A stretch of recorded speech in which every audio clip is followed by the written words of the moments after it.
Benvenuti in Community FVG, un viaggio nei territori del Friuli Venezia Giulia. In ogni puntata vi raccontiamo come cooperatrici e cooperatori ogni giorno lavorino responsabilmente per coniugare sviluppo, sostenibilità e mutualità. Conosciamo meglio la nostra regione, scoprendo le idee e i progetti che, giorno per giorno, fanno crescere imprese, comunità e persone. In questa puntata di Community FVG, la cooperativa Tagliamento.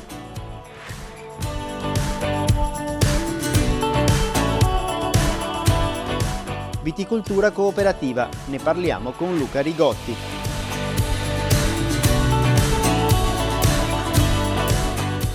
La società cooperativa idroelettrica di Forni di Sopra. Ora cominciamo il nostro viaggio. Mondo cooperativo.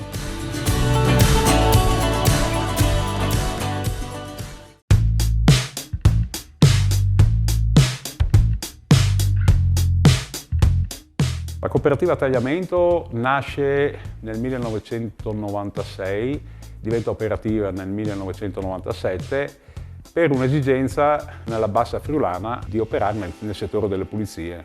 In quel periodo non c'erano ditte o cooperative e abbiamo creato questa cooperativa, all'inizio con delle difficoltà perché dovevamo trovare i lavori, abbiamo cercato anche di entrare nel settore pubblico e pian piano comunque aiutati anche dalla stagionalità, quindi noi abbiamo il vantaggio di avere Lignano Bibbione a 20 km, pian piano siamo riusciti a crearci all'inizio un mercato prevalentemente stagionale e poi pian piano successivamente abbiamo cominciato a costruire le basi e quindi un lavoro di respiro annuale. All'inizio per creare anche la squadra, quindi siamo nati naturalmente come cooperativa, appoggiati subito a Confcooperative e quindi la vecchia associazione cooperative friulane di Udine.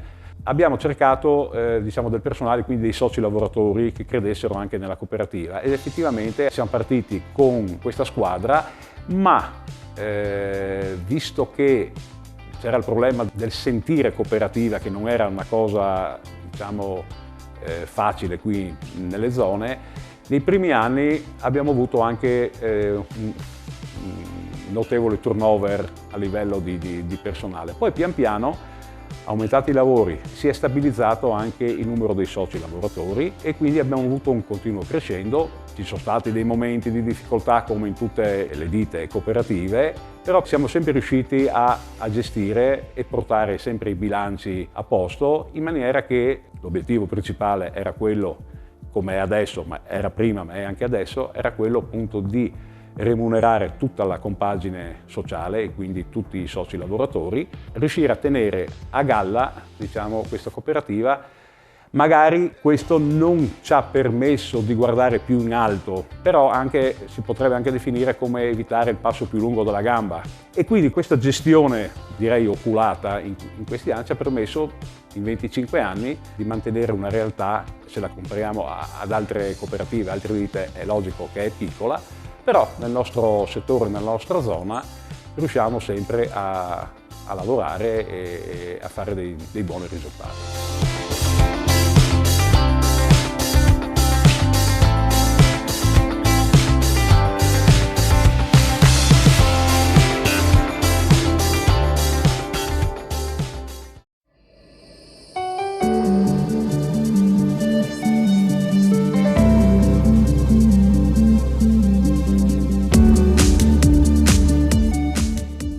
C'è forte preoccupazione delle imprese cooperative regionali per l'incremento dei costi energetici.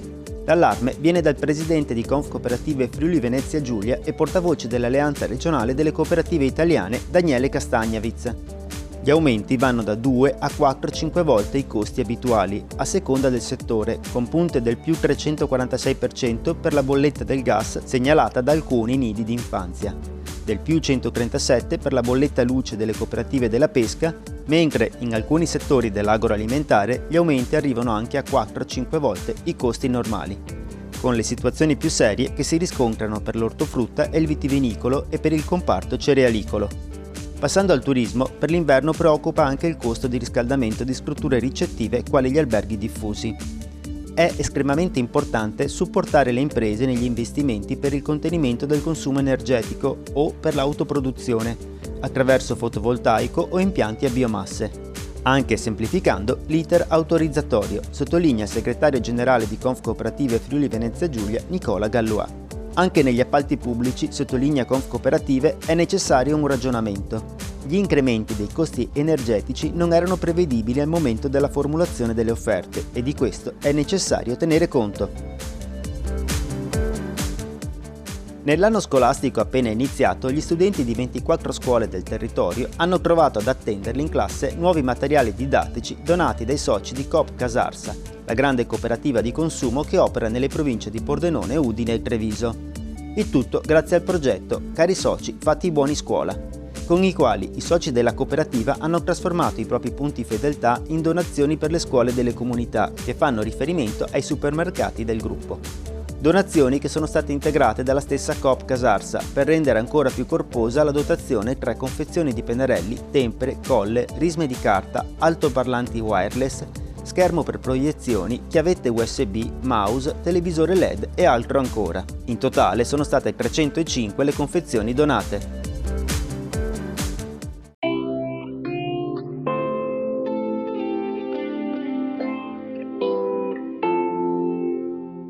La cooperativa Tagliamento conta una trentina in questo momento, una trentina fra dipendenti e soci lavoratori. È logico che i dipendenti vengono assunti per il periodo stagionale. A riguardo è da notare che specialmente negli ultimi 2 anni abbiamo un problema ed è il problema quello di assumere delle persone. Penso che sia un problema che riguardi molto attuale, molte ditte e soprattutto anche sento nelle spiagge proprio gli stessi alberghi, ristoranti eccetera eccetera.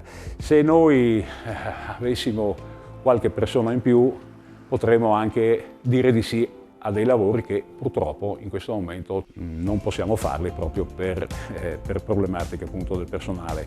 Per quanto riguarda il fatturato, più o meno ci attestiamo intorno ai 600.000 euro all'anno e per quanto riguarda la tipologia dei lavori, il 90% dei nostri lavori è di carattere privato.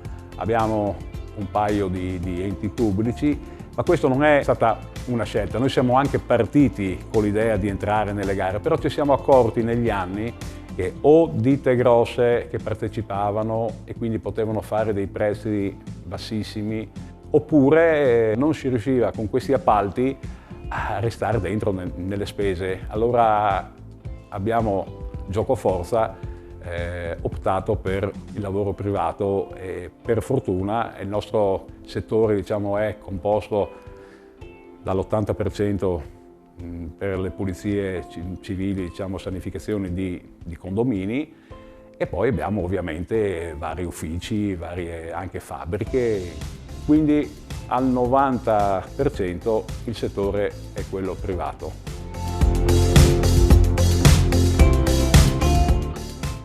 E c'è qualcuno che mi chiede, molte persone, ma mi dicono, ma perché tu sei ancora cooperativa? Perché non ti trasformi in una SRL? Anche perché potresti guadagnare di più. Al che io rispondo che sono nato al fine degli anni 90 come cooperativa, aiutato dalla Confcooperative e negli anni, nonostante tante difficoltà, tanto non sentire cooperativa, però la maggior parte dei miei soci lavoratori e noi come dirigenti ci sentiamo cooperativa e lo spirito cooperativa è partito e terminerà quando finirà la cooperativa, finirà come cooperativa.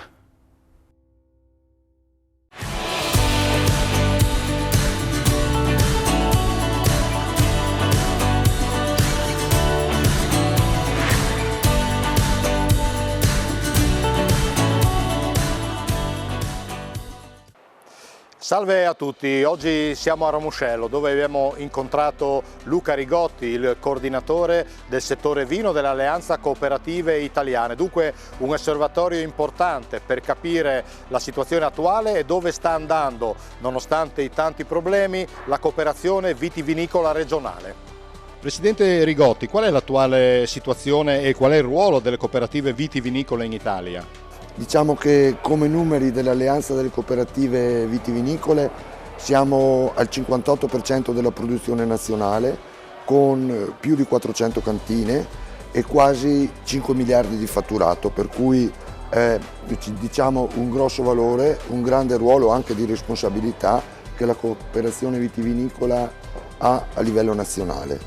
La cooperazione vitivinicola è composta da cantine molto strutturate e cantine invece, sempre cantine cooperative, molto più piccole, meno strutturate, ma che magari curano prodotti di nicchia in zone, diciamo, in zone viticole vocate ma non di grande estensione.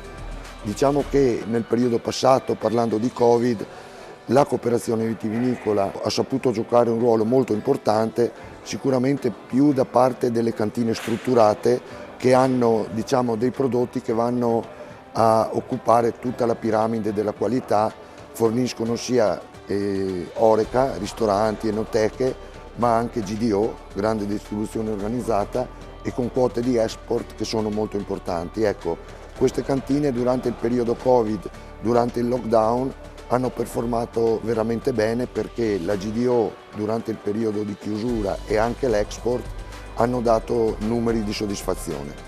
Dunque il Covid naturalmente ha colpito purtroppo anche il settore vitivinicolo cooperativo. Pensavamo forse di ripartire, ma ci sono nuovi problemi all'orizzonte. Come si sta attrezzando la cooperazione vitivinicola italiana? Ma diciamo che la ripartenza c'è stata. Oggi noi dobbiamo registrare un lieve calo delle vendite nella grande distribuzione organizzata, però diciamo si fa riferimento a dati dove la GDO ha performato molto bene. Poi ovviamente ora, diciamo, la popolazione ha, diciamo, iniziato di nuovo con il consumo fuori casa, ad uscire, ristoranti, per cui ecco, questo calo sulla GDO poi si trova un aumento nell'oreca. Abbiamo fatto l'osservatorio di mercato a livello europeo, però devo dire che nell'ultimo anno l'Italia ha performato molto bene. I numeri sono positivi, invece la preoccupazione oggi sta sul problema dei costi. Nell'ultimo periodo, negli ultimi 6 mesi, accentuato poi dal conflitto Russia-Ucraina, ma iniziato prima, è il fenomeno dell'aumento dei costi dell'energia, costi dei trasporti, costi dei materiali che noi usiamo per l'imbottigliamento, uno per tutti il vetro. Ci sono stati degli aumenti che vanno a erodere delle marginalità su tutta la filiera. Sicuramente si cerca di far fronte a questo fenomeno facendo degli aumenti sul mercato, però bisogna stare molto attenti perché il potere d'acquisto del consumatore sicuramente non è aumentato nell'ultimo periodo e non bisogna andare fuori prezzo perché altrimenti non si riesce più a vendere e, diciamo, i numeri calano. Un po' verrà assorbito dall'utile delle cantine, delle cooperative, e l'altro po' per forza dovrà andare a finire sul produttore, sulla remunerazione dell'uva. Presidente Rigotti, la transizione energetica e ambientale è sicuramente sul tavolo di ogni cooperativa vitivinicola italiana. Secondo il suo punto di vista rappresenta un freno o un'opportunità? Io credo che la transizione ecologica rappresenti un'opportunità. La cooperazione italiana già sta lavorando molto sulla sostenibilità, sul rispetto dell'ambiente, sul rispetto delle persone che nell'ambiente ci vivono, e credo che questa sia la strada per dar valore e solidità al settore vino a livello nazionale. Il consumatore è sempre più attento, noi cooperative lavoriamo su questo ambito e credo che per dare futuro e solidità al settore vino la sostenibilità sia uno degli elementi importanti. Mi pare che noi siamo oggi qui a Ramuscello, mi pare che la cantina di Ramuscello sia in linea con questo tema, quindi lei pensa che sia la strada corretta da seguire anche per le, diciamo, piccole e medie cantine? Io credo di sì. Ramuscello so che è certificata SQNP, produce vino vegano, è certificata per il bio. Io credo che questa sia la strada giusta, però devo sottolineare che dovremmo lavorare e stiamo lavorando come Alleanza delle Cooperative sullo standard unico di sostenibilità per il vino. Perché dobbiamo lavorare lì? Perché gran parte del vino italiano è esportato. Noi dobbiamo lavorare su questo standard unico per dare un'immagine del vino italiano di sostenibilità e di etica nel lavoro a livello nazionale sui mercati esteri.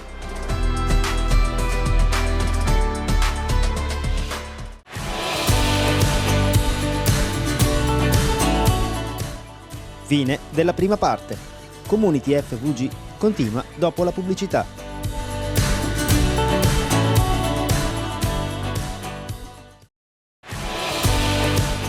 Ben ritrovati in Community FVG.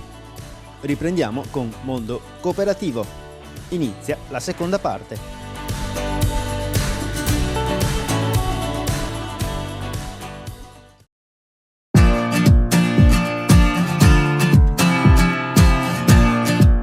La Società Cooperativa Idroelettrica di Forni di Sopra nasce nel 1925, anche se ci sono dei documenti di archivio che fanno iniziare l'attività nell'anno 1910, quando cercano di costruire una centrale idroelettrica per dare servizi alle aziende che in quel momento stanno nascendo in paese.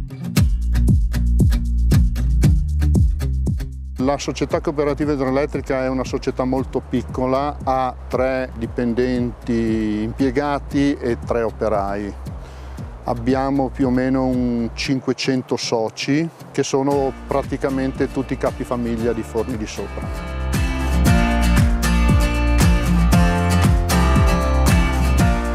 La centrale idroelettrica nasce nel 1948. Comincia a produrre energia per tutto Forni di Sopra, però nel 1966, causa l'alluvione, viene distrutta. Il paese si mette tutto assieme, cerca di dare una mano sia all'amministrazione ma anche a tutti i privati, e nel 1968 viene completamente ricostruita. Diciamo che noi 50 anni dopo, nel 2018, abbiamo acquistato la nuova sede e abbiamo fatto l'inaugurazione proprio lo stesso giorno.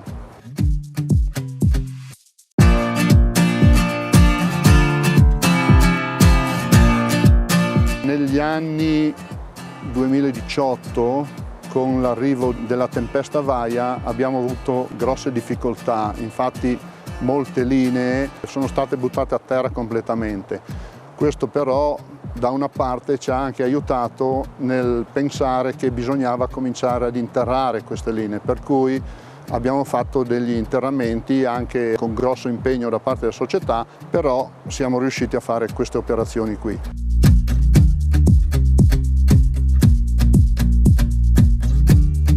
A seguito di quello che ci produceva la centrale, volevamo comunque o dovevamo comunque ampliare la nostra produzione di energia e non avendo molte acque a disposizione si è pensato di costruire degli impianti fotovoltaici.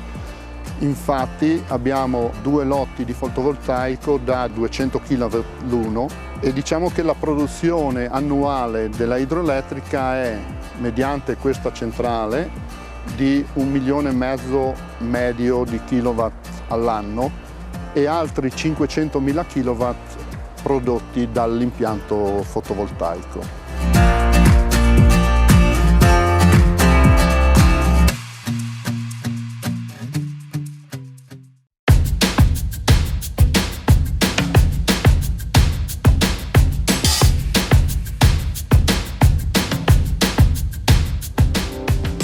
La sostenibilità in viticoltura è quell'insieme di pratiche agronomiche supportate dalla scienza ma anche di tecnologia che ci permette di guardare all'ambiente e alla sua salvaguardia in maniera sempre più incisiva. Queste sono pratiche che vengono ormai sottolineate e richieste non soltanto dai consumatori finali ma da tutta la società che circonda i nostri vigneti, le nostre aziende, ma gli stessi produttori che ne fanno un patrimonio e una necessità e un'esigenza. Su queste cose, su queste pratiche siamo legati a quelle che sono la lotta biologica, la lotta integrata, tutta una serie di disciplinari ma di tecniche che ormai sono patrimonio acquisito dagli stessi agricoltori. Grande sensibilità la stiamo anche manifestando nei confronti degli insetti utili, con tecniche ormai diffuse su tutte le nostre aziende che permettono il minor numero di trattamenti, soprattutto quelli insetticidi, nei vigneti. Anche le nostre cantine cooperative sono sensibili e attente nel poter programmare e sviluppare questi temi sulla sostenibilità con i propri associati.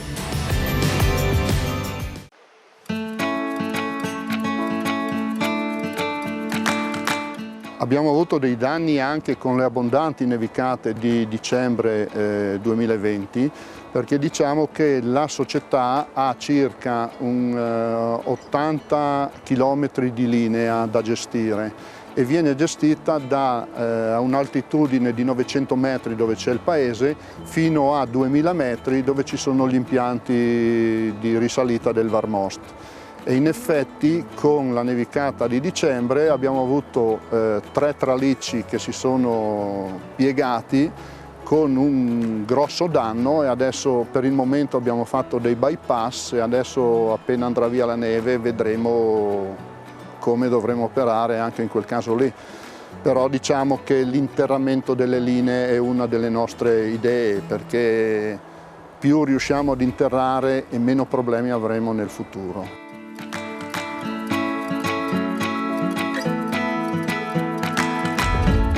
Per quanto riguarda le tariffe, la cooperativa fa delle tariffe che sono veramente allettanti, avendo quasi tutti i capifamiglia di Forni di Sopra soci della nostra società cooperativa idroelettrica, hanno delle bollette che sono un attimino inferiori a quello che è la normalità.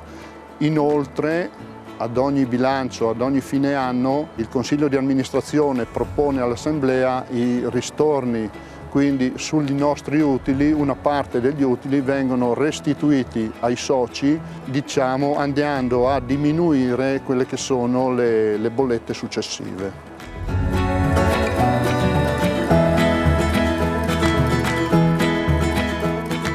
La società cooperativa idroelettrica ha dei buonissimi rapporti con le amministrazioni comunali, sia di Forni di Sopra che di Forni di Sotto. Noi in questo momento stiamo gestendo per entrambi i comuni sia l'illuminazione pubblica, sia gli impianti a biomassa, sia i fotovoltaici che anche nel comune limitrofo sono abbastanza importanti.